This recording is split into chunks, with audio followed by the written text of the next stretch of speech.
dia, pessoal. Meu nome é Lucas. Acompanhado do meu colega Gabriel, a gente vai apresentar um pouco da parte de previsão de energia eólica dentro do laboratório. Atualmente, o Brasil possui mais de 15 gigawatts de capacidade instalada e operadores do Sistema Interligado Nacional possuem certa dificuldade de integrar essa energia na energia brasileira devido à inerente variabilidade do vento. E é nisso em que o projeto se encaixa. A gente, com as nossas previsões, utilizando modelos de mesoescalas globais, a gente tenta prever a velocidade do vento e diminuir os erros na energia elétrica brasileira.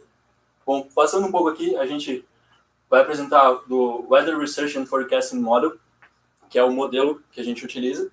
E só uma breve explicação, passar sobre os dados de entrada do modelo. Como qualquer modelo, a gente possui dados de entrada, o pré-processamento dos dados de entrada e, por fim, os dados de saída do WRF. Bom, primeiro, para modelar o WRF, a gente precisa entender as características do nosso terreno. Por exemplo, Morrinhos, na Bahia. É um terreno complexo, como vocês podem ver.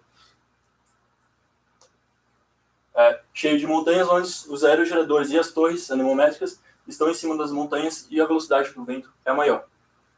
Já quando a gente olha outra característica, Morrinhos apresenta uma direção bem característica da região, o que é bem diferente de Santa Vitória do Palmar, que no caso seria um terreno simples, onde as direções do vento são bem distintas ao longo do ano. Então, são dois terrenos com características bem diferentes, o que ocasionou uma diferença bem grande na modelagem do nosso problema dentro do WRF.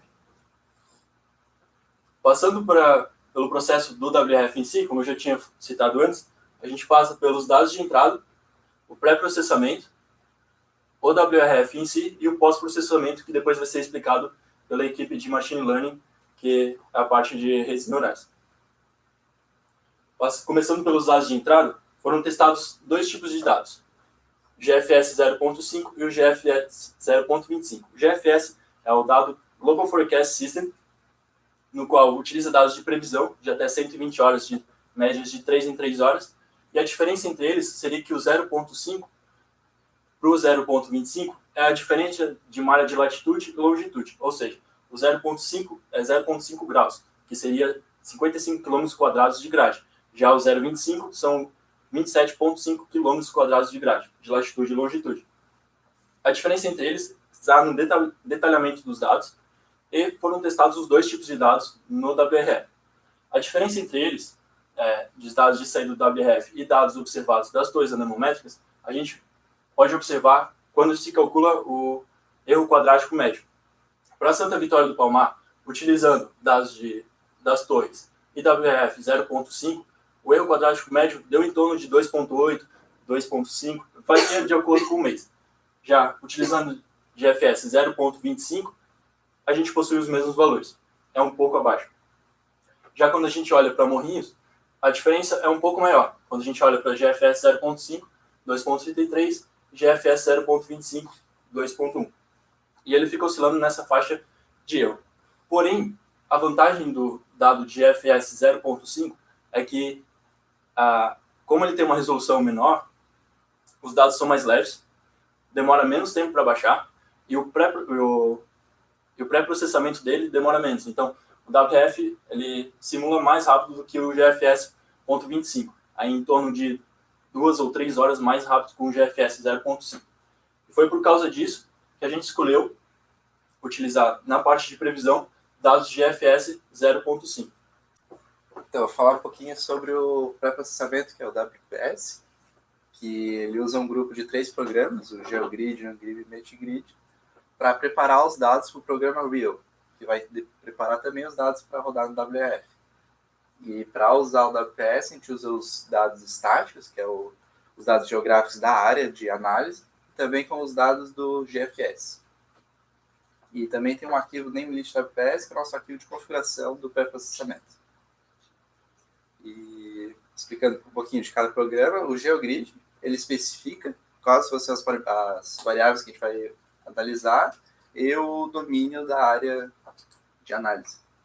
E também para o OneGrib, a gente tem um script que é o LinkGrib, que conecta os dados geográficos com os dados de GFS para aquele domínio de análise. E então, depois de conectados, a gente roda o OneGrib para extrair os dados meteorológicos dos arquivos do GFS. E depois, então, a gente roda um MatchGrid para interpolar esses dados ao longo do nosso domínio de análise. E além desses 3 programas, a gente tem o Namelist Input, que é um arquivo de configuração do WRF, tanto para o Real quanto para o próprio WRF em si. E nele a gente tem diversas opções de configuração, tanto como o intervalo de tempo que vai ser rodado, como resolução do domínio e dimensões, quanto as opções de física, que foi a nossa base de análise de sensibilidade para Santa Vitória do Palmar e para Morrinhos. E como é que funciona? Cada grupo de parametrização descreve as características físicas da região. E para isso, a gente tinha que analisar qual que era a melhor parametrização, tanto para Santa Vitória do Palmar quanto para Morrinhos. E para isso, a gente modifica além de outras já fixas, a gente configura 2 opções no Namelist Input, que é as opções de camada superficial e de camada limite atmosférica. Aí, dependendo do que a gente bota no arquivo de configuração dessas 2 opções, a gente tem um grupo de parametrização diferente. A gente conseguiu reduzir para 4 grupos que teriam o melhor resultado. Então, o grupo normal, o grupo de MYJ, o grupo da Universidade de Washington, que é o UW, e o grupo da Universidade de Yonsei, na Coreia do Sul, se não me engano. Aí a gente pegou essas 4 parametrizações e rodamos elas ao longo do ano de 2017, tanto para Santa Vitória do Palmar quanto para Morrinhos. E montamos gráficos tipo esse, que mostra a velocidade do vento, e em azul a gente tem os nossos dados validados das ações anemométricas, e as outras cores a gente tem as nossas parametrizações diferentes. A gente pode ver que certas parametrizações tivessem um resultado melhor comparado com as outras. Então a gente tinha o trabalho de calcular o RMSE e o bias para cada uma dessas parametrizações para ver qual que seria a melhor para cada parte. E então a gente montou gráficos como esse, onde a gente mostra a frequência em que cada uma dessas parametrizações tiveram o melhor resultado. E, por exemplo, a 78 metros, a gente teve um resultado melhor de MSE para a parametrização YSU. Já o bias, a gente teve um resultado melhor para a parametrização normal. Aí, mas se for olhar uma visão mais ampla, assim, de 78 metros, 50 metros, RMSE e bias, e também com o cálculo do RMSE e bias médio anual, a gente concluiu que para o complexo eólico de Morrinhos, a parametrização YSU é a melhor e teve os melhores resultados. A gente fez essa mesma análise, então, para SVP, e usando a mesma metodologia de frequência anual, de média de RMSE e bias, a gente concluiu que a melhor parametrização para SVP é a MYJ. Passando para o WRF em si, o WRF, após todo o pré-processamento que o Gabriel acabou de explicar, o WRF, baseado em diversas equações da matemática e da física, e com as parametrizações, ele calcula, com uma previsão de 5 dias, variáveis como velocidade do vento, temperatura, umidade da região específica. Resultados preliminares aí da Isadora mostram que em julho de 2017, os ventos em Morrinhos são maiores do que ventos em Santa Vitória. Só que isso varia ao longo do ano. Então, o WRF, ao longo do ano, vou mostrar após, ele está conseguindo prever bem a velocidade do vento para as 2 regiões, com as diversas parametrizações para cada região. Já em resultados que a gente tem hoje em dia, e como já mostrado pelo professor Yoshi, o WRF para Morrinhos, ele tem uma caracterização de um ciclo diurno, então a gente consegue ver que ele acompanha, em relação aos dados observados, o ciclo diurno de Morrinhos, e é algo bem constante. Já quando olhado para a direção, também, direção de Morrinhos bem constante em uma direção, o WRF se mantém na mesma direção. E como o professor Yoshi tinha falado, também a quebra dos ventos alísios, o WRF também acompanha os mesmos resultados. Já quando a gente passa para Santa Vitória, a gente não tem um ciclo de bem característico.